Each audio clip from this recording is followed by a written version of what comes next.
In today's crypto news stories, first up, Tyler Winklevoss discusses the U.S. bank failures. Do you agree with what he has to say? Next, Sam Bankman-Fried, everyone's favorite crypto criminal, is negotiating new bail terms. Do you think the judge will allow it? And finally, more proof has surfaced showing SBF and FTX attempts at manipulating government officials. All of this right before the big collapse. Will it help put Sam Bankman-Fried behind bars? Winklevoss twins versus the banks. Recently, Gemini co-founder Tyler Winklevoss made a public stand against the U.S. banking system. In a recent tweet to his 1 million followers, the billionaire called out the banking industry, claiming that it's nothing but a caste system designed to benefit the wealthy. According to Tyler Winklevoss, the government created a system that covers deposits only in banks deemed too big to fail, while leaving others out to dry. He even goes on to say that the uninsured deposits of those who bank with a regional bank may or may not be backstopped by the U.S. government, depending on the financial contagion it could cause. But that's not all. Winklevoss also criticizes the government's handling of the situation, stating that the state both caused the banking crisis and failed to avert it. Strong words from a man who clearly knows his way around the financial world.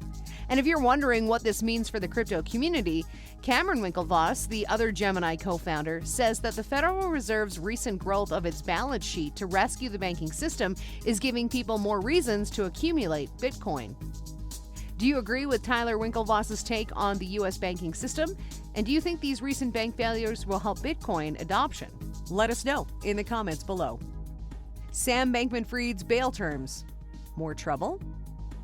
A report from Reuters states that Sam Bankman-Fried, the well-known founder of FTX, has begun negotiating new bail terms. Sam Bankman-Fried, often referred to as SBF, is charged with stealing billions of dollars in FTX customer funds to plug losses at his hedge fund, Alameda Research. But that's not all. He's also accused of making large illegal political donations to buy influence in Washington, D.C. Currently, Bankman-Fried is trying to convince a skeptical judge that he should remain free on bail while awaiting trial, which is currently set for October 2nd, 2023. However, U.S. District Judge Lewis Kaplan has expressed concerns that SBF's electronic communications with others might exceed the bounds of his $250 million bail package. This has led to negotiations between Sam Bankman-Fried's lawyers and U.S. prosecutors on revised bail conditions. They're close to a resolution, according to lawyer Christian Everdell, who represents SBF. At a hearing on March 10th, prosecutors and defense lawyers proposed giving Sam Bankman-Fried a flip phone with no internet capability and a basic laptop with limited functions.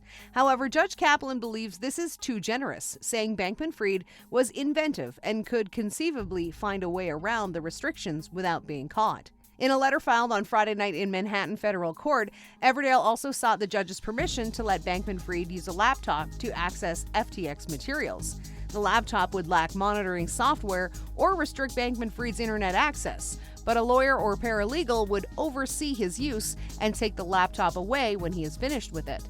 So, what do you think? Should Bankman-Fried be allowed to use a laptop while under house arrest, or should he be cut off from all electronic devices? Let us know in the comments below. Welcome to Crypto Inquiry, where we bring you the latest crypto news to keep you informed on important topics and changes. Nothing is meant as financial advice, and as always, do your own research. FTX tried to pull a fast one.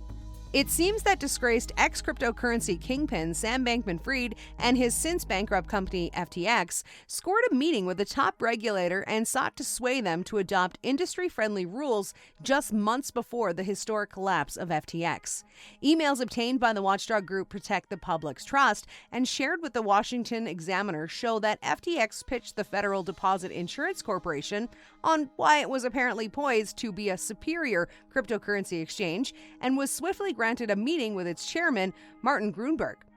FTX was on a lobbying spree to gain influence in Washington before its November 2022 collapse, which was due to allegedly diverting customer funds to Alameda Research, a defunct company Sam Bankman-Fried co-founded. In the email, FTX's then policy head, Mark Wetjen, a former commissioner of the Commodity Futures Trading Commission, discussed FTX's risk model, which pertained to its application pending before the Commodity Futures Trading Commission to amend regulations that would pave the way for more federally authorized cryptocurrency product offerings. The application pertained to Bitcoin and Ethereum, the two most widely traded coins that maintain the highest market caps. The watchdog group that obtained the email said the swift meeting request being answered by the government shows how FTX evidently exerted major sway among regulators just before the exchange came under legal scrutiny. Senate Democrats notably sent a December 2022 letter to Grunberg and Federal Reserve Chairman Jerome Powell that raised concerns over why FTX and other firms may have had closer ties to the banking system than previously understood. So, what do you think about this report? Do you think it's fair for an FTX and other crypto exchanges to lobby for industry-friendly regulations? Let us know in the comments below. And if you enjoyed this video, please consider subscribing and check out the video on the screen. More crypto news next time.